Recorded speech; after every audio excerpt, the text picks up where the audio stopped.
Bismillahirrahmanirrahim. Yang terhormat kepada Ibu Nurul Huwada, SST, MSI, selaku dosen pengampu mata kuliah akuntansi lanjutan 1.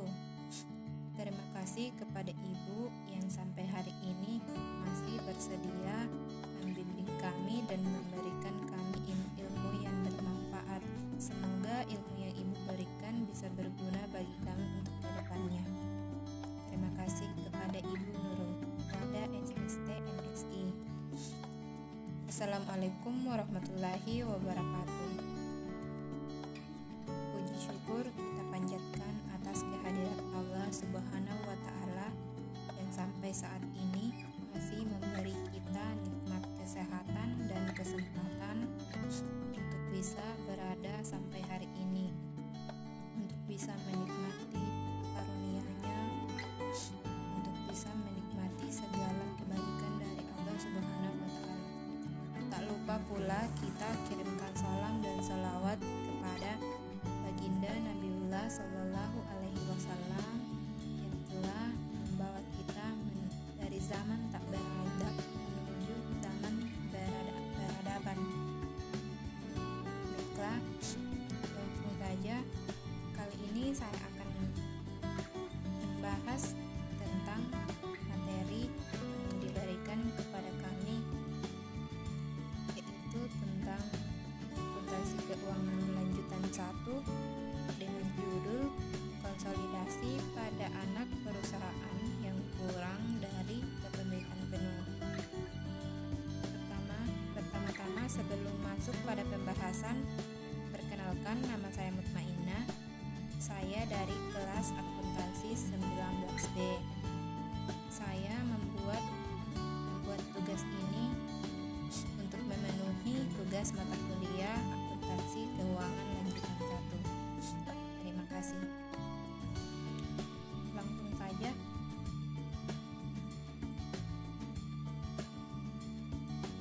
Konsolidasi pada anak perusahaan yang kurang dari kepemilikan penuh.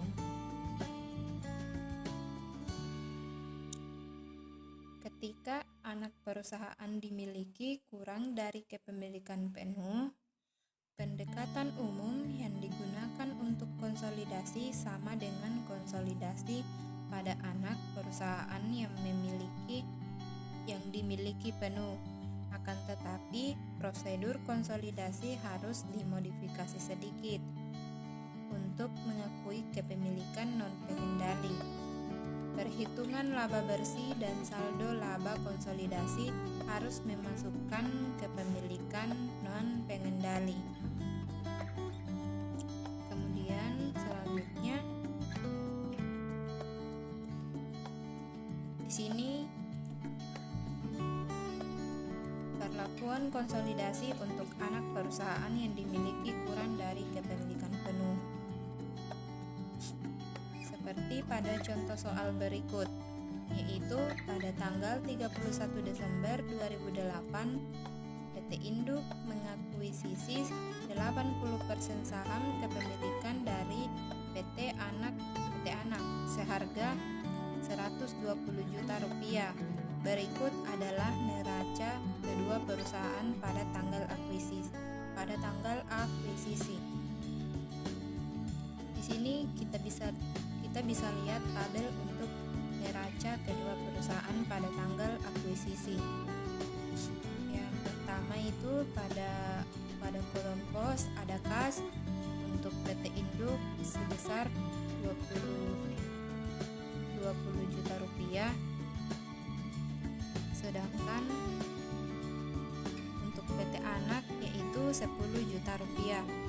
Kemudian pada kolom pos piutang usaha untuk PT Induk itu sebesar 35 juta rupiah, sedangkan untuk PT Anak itu sebesar 15 juta rupiah.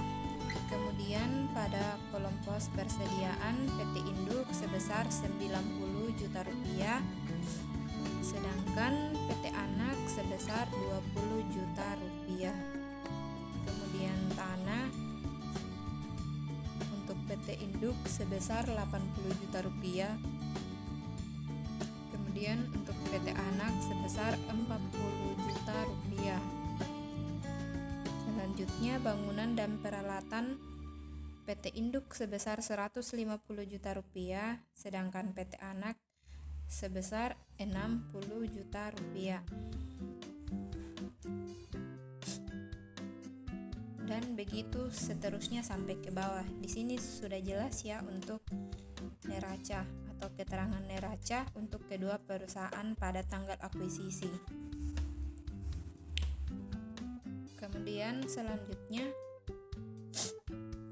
nilai wajar untuk persediaan 30 juta untuk tanah, 60 juta bangunan dan peralatan sebesar 60 juta.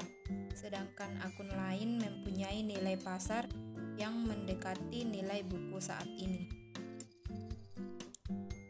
Yang pertama, kita membuat jurnal untuk mencatat akuisisi saham PT Anak. Di sini sudah ada jurnalnya di bagian kolom akun, yaitu pada yang pertama biaya perolehan investasi sebesar 120 juta pada 120 juta di bagian kolom kredit.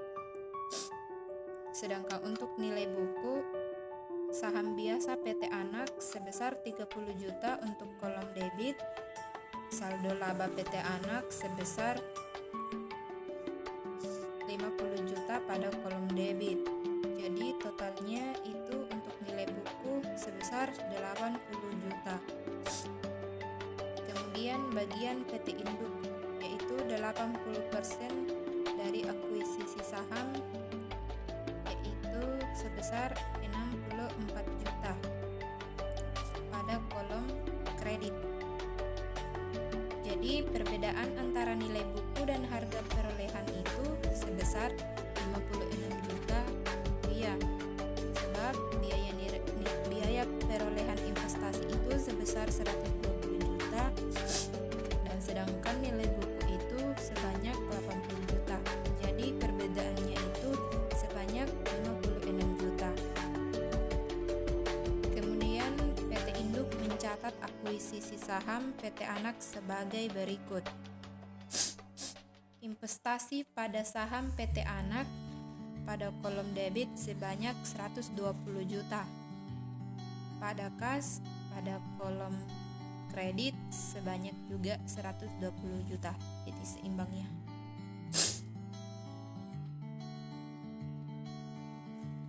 Kemudian kita menghitung perbedaan nilai aset-aset tertentu dari PT Anak dikarenakan nilai wajar lebih tinggi daripada nilai buku, seperti yang saya tampilkan pada slide sebelumnya, yaitu nilai wajar atau perolehan itu lebih tinggi dari nilai buku.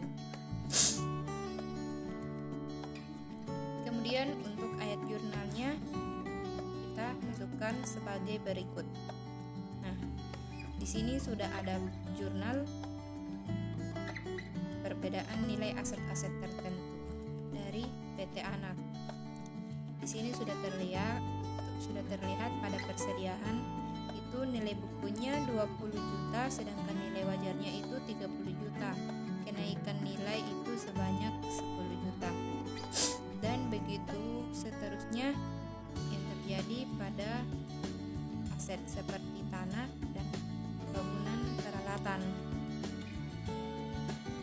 Kemudian kita lihat untuk ayat jurnal yang dimasukkan ke dalam kertas kerja. Saham biasa PT Anak sebesar 30 juta, saldo laba PT Anak sebesar 50 juta, diferensial atau perbedaan nilai perolehan dan nilai buku yaitu sebesar 56 juta. Pada investasi pada saham PT Anak sebesar 120 juta, kemudian kepemilikan non pengendali yaitu 16 juta. Kemudian persediaan sebanyak 8 juta, tanah sebanyak 16 juta, bangunan dan peralatan sebanyak 8 juta, sedangkan goodwill 8 juta. Kemudian diferensial atau perbedaannya itu sebanyak 24 juta. Kita beralih ke halaman selanjutnya,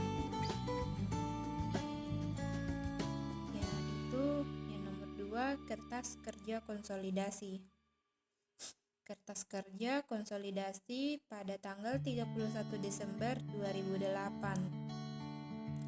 Tahun penggabungan usaha 80% pembelian di atas nilai buku. Di sini kita lihat,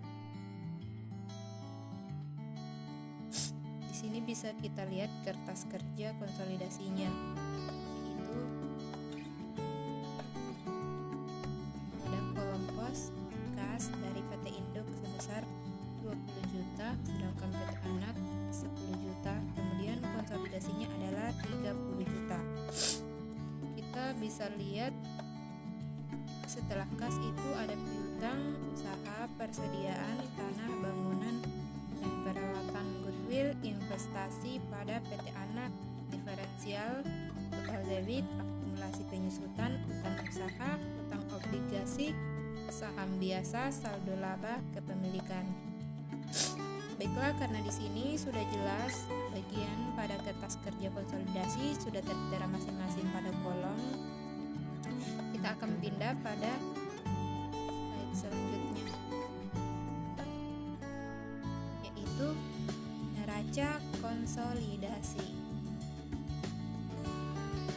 Di sini juga sudah tertera bagian neraca konsolidasi pada tanggal 31 Desember 2008 PT Induk dan PT Anak. Di sini aset kas dan kewajiban 30 juta, utang usaha 90 juta. Kemudian pada bagian utang usaha 50 juta, kewajiban utang obligasi 230 juta, dan seterusnya pada bagian aset dan pada kolom kewajiban. Kita bisa dilihat di sini sampai persediaan tanah bangunan dan peralatan, akumulasi penyusutan, goodwill. Kemudian kolom kewajiban ada ekuitas saham biasa, saldo laba, kepemilikan dan pengendali.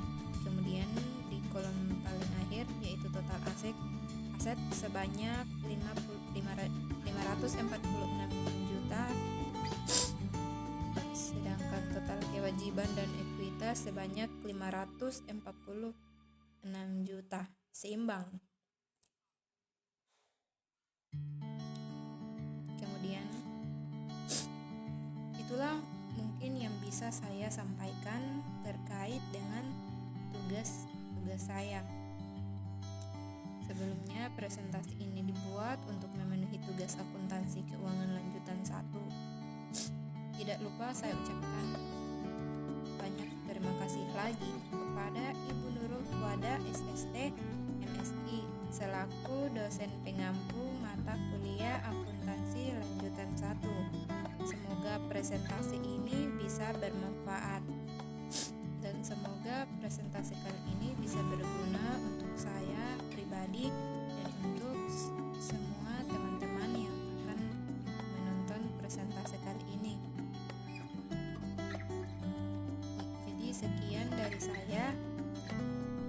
Billahi fastabikul khairat.